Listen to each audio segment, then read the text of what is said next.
Bonjour à toutes et à tous, j'espère que vous allez bien aujourd'hui. Alors on se retrouve sur un tutoriel Luminaire Neo en l'occasion de la mise à jour 1.18. Je vous mets par ailleurs en commentaire épinglé tout ce qu'il y a comme amélioration de performance, aussi bien sur PC ou Mac.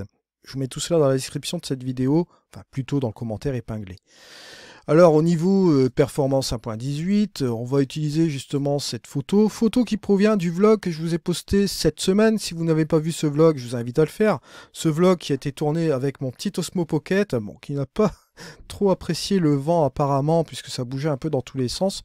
J'en ai fait un vlog en immersion, allez, vous irez le voir. C'est assez amusant, ça a été fait sans prétention, vous irez le voir. Alors, on y va donc sur le catalogue. Je vais vous montrer aussi autre chose aujourd'hui. Tiens, je devais vous montrer cette photo-là, voilà. Photo qui date de l'année dernière, toujours du même endroit, hein. Alors, pourquoi je vous montre cette photo-là? Puisque la photo précédente, et la photo que nous allons traiter, va traiter de cette partie-là. D'accord? On va traiter cette photo-là. Pour que vous situez l'endroit de cette photo, je vous ai contextualisé bien sûr l'endroit complet. Là, c'est une autre prise de vue. J'y vais fréquemment à cet endroit, comme je vous l'ai dit, il y a 2 ans de cela, j'y suis allé 2 fois.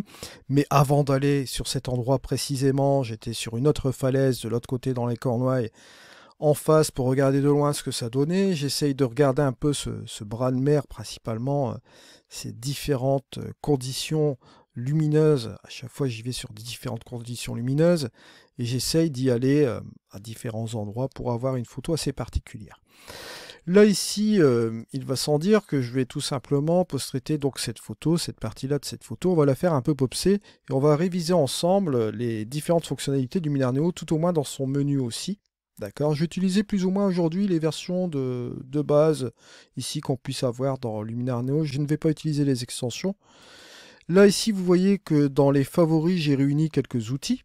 D'accord, puisque je vous rappelle, hein, je vais vous faire une petite chose. Tiens, bon, on va faire les choses ensemble. Je vais retirer tous mes outils ici des favoris. Vous voyez, là, lorsque je retire des favoris, ça va directement dans les menus. Dans le menu hein, que vous voyez ici de Luminaire Neo.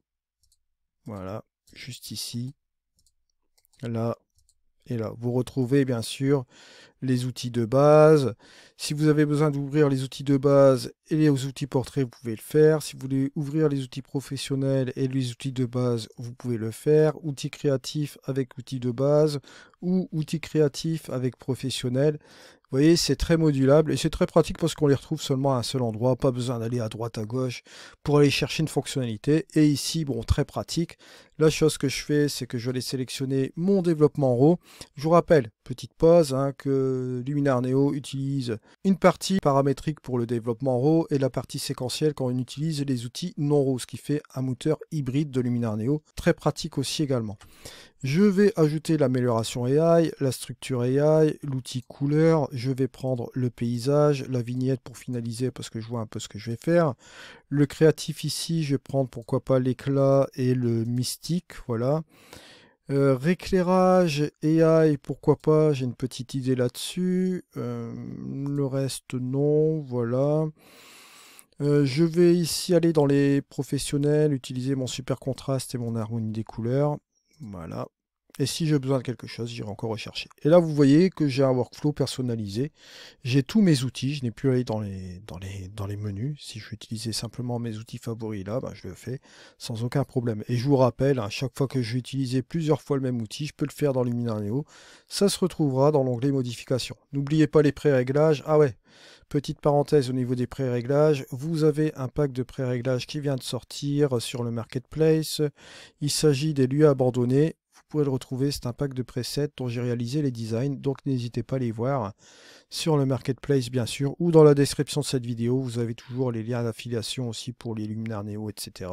Ainsi que mon coupon code qui vous permet d'avoir une réduction supplémentaire. Bien sûr, je vous rappelle, ce sont des liens affiliés. Hein. Je vous rappelle, les affiliés, lorsque vous passez par mes liens d'affiliation, ça vous ne coûte absolument rien. Bien au contraire, mais moi ça me permet d'avoir une modeste commission afin de continuer les tutoriels sur cette chaîne et de vous donner du contenu bien sûr varié. Et n'oubliez pas le coupon code si vous voulez avoir une réduction. Alors, ici je vais dans le développement RAW. Dans mon développement RAW, je vais tout simplement utiliser le caméra flat pour avoir mon profil plat de mon appareil photo. Donc après que j'ai utilisé mon caméra flat, ce que je vais faire, c'est tout simplement aller directement ici dans ma correction de distorsion automatique. J'ai utilisé Adobe DNG Converter. Si vous n'avez pas vos profils de caméra, vous pouvez l'utiliser, il est complètement gratuit, donc sur le site d'Adobe. N'hésitez pas à aller voir cela.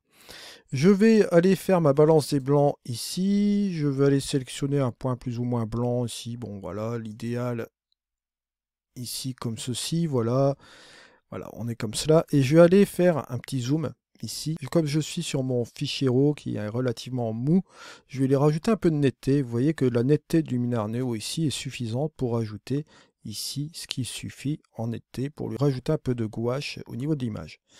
Je peux m'aider du masquage pour utiliser la protection, d'accord? Ça va me faire un masquage au niveau de ma photo, au niveau de la netteté, ce qui fait que ça va me permettre de faire un seuil de protection par rapport à cette netteté. Alors bien sûr, veillez à utiliser la netteté à un dosage raisonnable et le masquage aussi également, parce que si vous mettez votre masquage à 100%, bah, ça va revenir à ne faire rien du tout, puisque là vous allez appliquer une protection de 100% et vous ne pourrez pas appliquer de la netteté. Par contre, si vous revenez légèrement comme ceci, ça peut être pratique. Voilà. Là, on est arrivé sur ce résultat-là, on est satisfait. On va ici en haut, on va simplement faire la correction avec l'outil lumière de tout ce qui est correction tonale. Ce que je vais faire, c'est baisser mes hautes lumières ici un peu comme cela. Voilà. Vous voyez que si je baisse mes hautes lumières, je vais baisser l'ensemble ici de mon histogramme là. Tous les pixels les plus lumineux, bien sûr, vont s'assombrir et forcément, ça va me donner un peu plus de détails dans mon image. Si je dégage mes ombres, regardez, ce que je vais faire, c'est que les pixels les plus sombres vont s'éclaircir. Et là, par définition, je peux utiliser mes points noirs et points blancs. D'accord, mes deux curseurs là, mais je vais utiliser ma courbe. On les retrouve ici, c'est la même chose quasiment.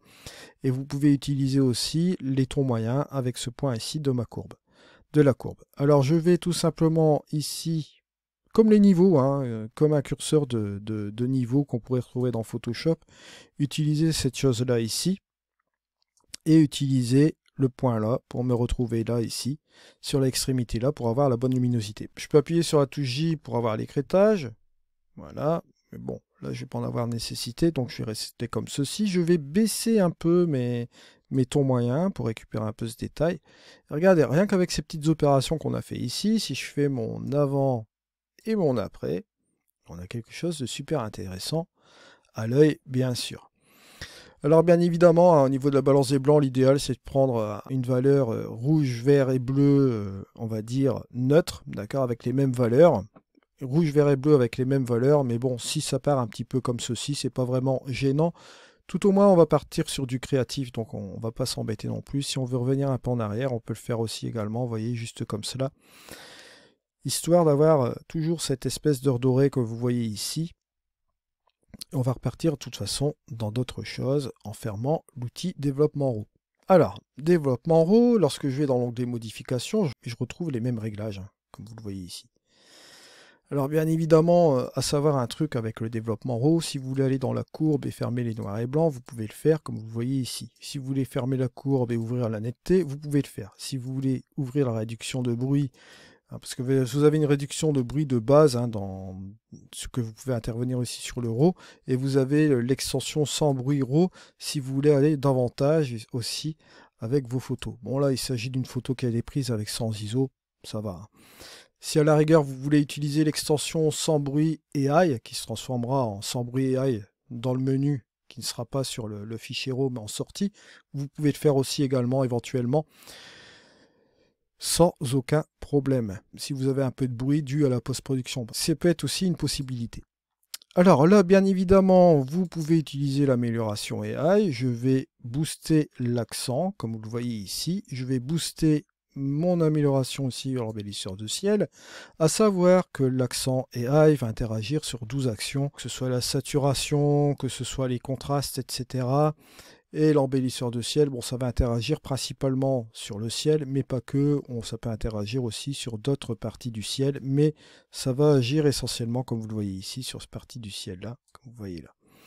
Je vais fermer cette amélioration AI, je vais utiliser ma structure et je vais l'appliquer globalement, comme vous le voyez ici. La structure AI, je vous rappelle, de toute façon, ça va appliquer de la structure sur l'endroit principalement ici de l'image. Au niveau des nuages, ça va l'appliquer aussi, mais légèrement par rapport à la version que vous avez ici.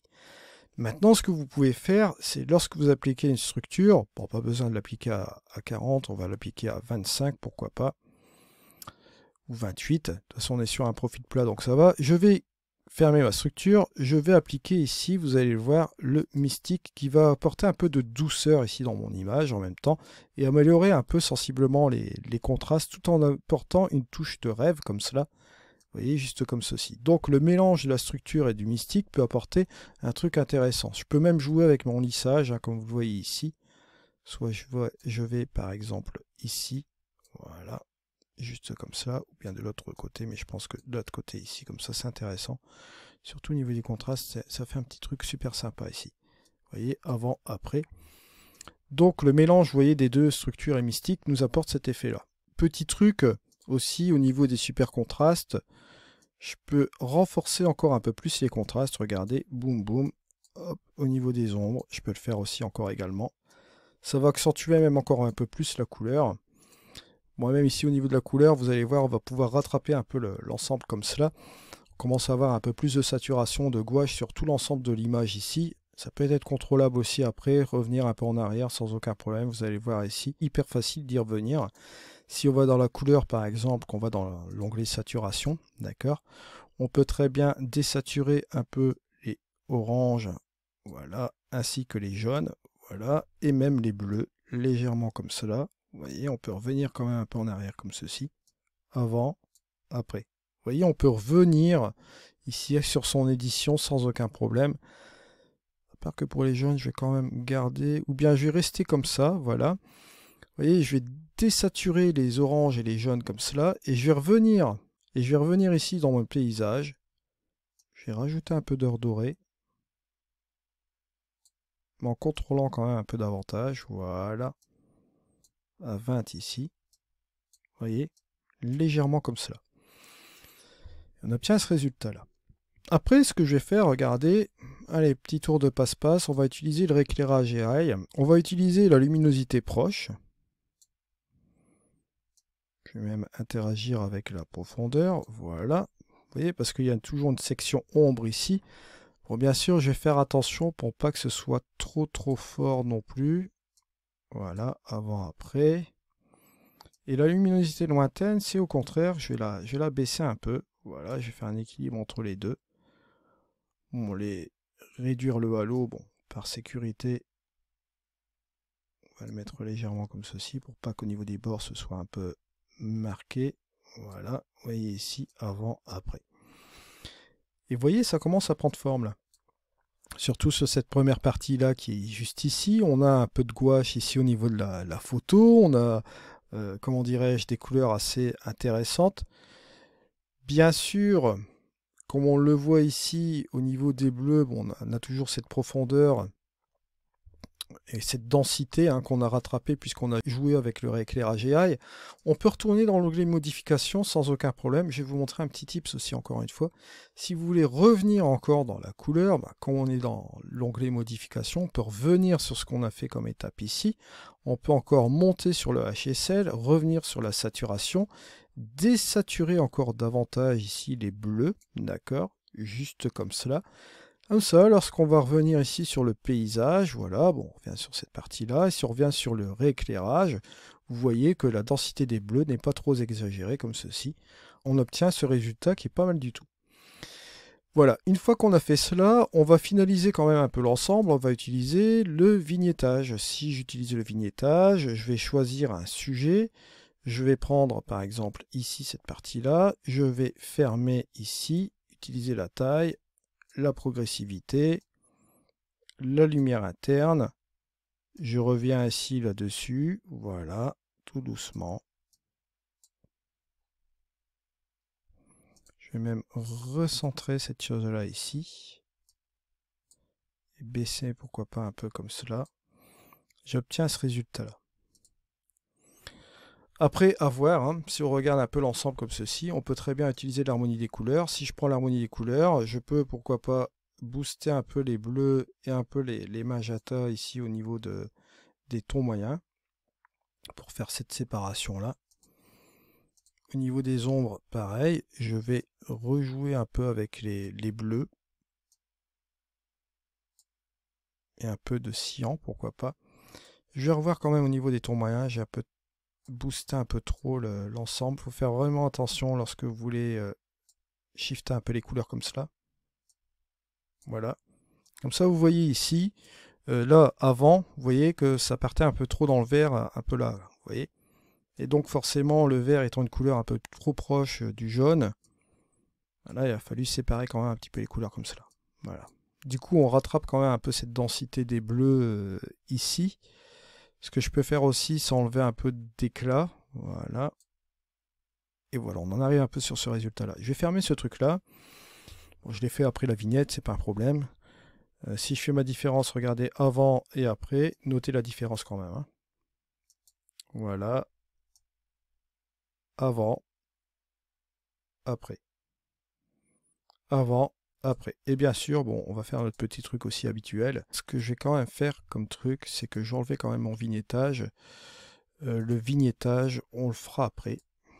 Voilà. Parce que la rigueur, comme ça, sans vignettage, c'est quand même pas mal. Hein. On va le laisser tel quel. Je vais faire un recadrage 16/9.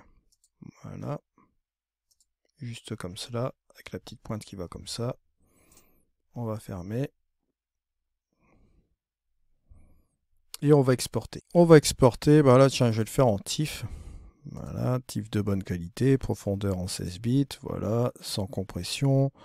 Netteté, bon, ben, on peut mettre, on n'est pas obligé de mettre de netteté, ça va aller, hop, je vais exporter. Et voici donc notre photo finale. Bon, là, je vais mettre un peu ici, voilà, regardez, hop, voici notre photo exportée, bien sûr. Voilà, je vous remercie de m'avoir suivi, on se retrouve dans une prochaine vidéo, c'était dit, allez, ciao.